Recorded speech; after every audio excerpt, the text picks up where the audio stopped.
Alors maintenant, tu as peut-être entendu parler d'autres fresques. La fresque de la biodiversité, la fresque océane, la fresque des déchets, la fresque du numérique ou des nouveaux récits. Ce sont d'autres ateliers qui n'ont rien à voir avec la fresque du climat. Je rappelle, si nécessaire, que la licence d'utilisation n'autorise pas à modifier la fresque. Quand on a fait la fresque quiz ou la fresque d'entraînement, ce n'est pas une modification, c'est la fresque telle qu'elle existe sous un format différent, mais ce n'est pas une modification du fond et du contenu. Par contre, la fresque de la biodiversité, la fresque océane sont des fresques qui sont des créations nouvelles, qui ne sont pas du tout une adaptation, mais une nouvelle thématique qui a été abordée par les auteurs. Elles ont repris le nom fresque parce que le principe est un petit peu le même. On a des cartes qu'il faut positionner, il y a en général une partie artistique et un débat à la fin.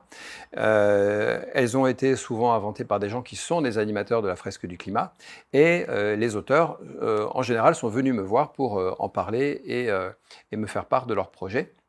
Donc ça a été fait en général en toute transparence avec moi. Moi, ce que j'ai exprimé à l'attention de ces créateurs, de ces auteurs, c'est que si c'est la fresque du climat qui les a inspirés, alors un petit peu dans l'esprit du Creative Commons, bien, je leur demande d'avoir une licence de distribution qui soit du même type et que ça puisse être diffusé largement au niveau du grand public, et notamment dans l'enseignement supérieur et dans l'enseignement primaire et secondaire, donc avec une licence qui se rapproche le plus possible de celle qu'on utilise. Il y a une autre fresque qui s'appelle une fresque, mais qui n'est pas inspirée de la fresque du climat, c'est la fresque de la Renaissance écologique, qui a été créée par Julien Dossier. Donc il a développé cet outil d'animation à peu près à la même période que la fresque du climat. Je me rappelle qu'on en discutait déjà, c'était en 2014 ou 2015.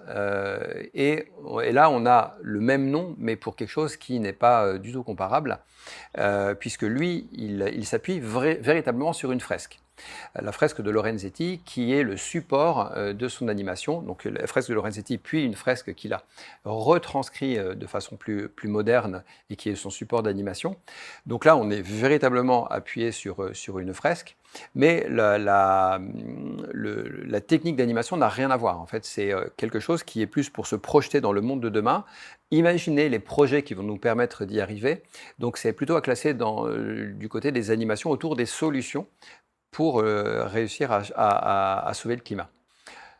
Enfin, il y a des ateliers qui n'ont rien à voir avec des fresques, mais qui sont plutôt du côté des solutions, donc comme par exemple des choses autour du bilan carbone, comme le Carbonara d'Avenir Climatique, ou l'atelier qui s'appelle Inventons nos vies bas carbone et qui a été créé par Résistance Climatique.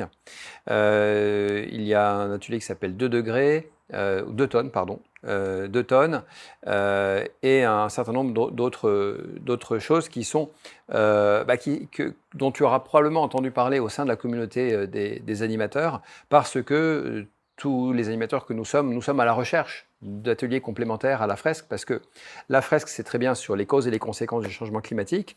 On a un débat ensuite qui permet d'aborder au moins un tout petit peu les solutions, mais au niveau des solutions, ce n'est pas suffisant.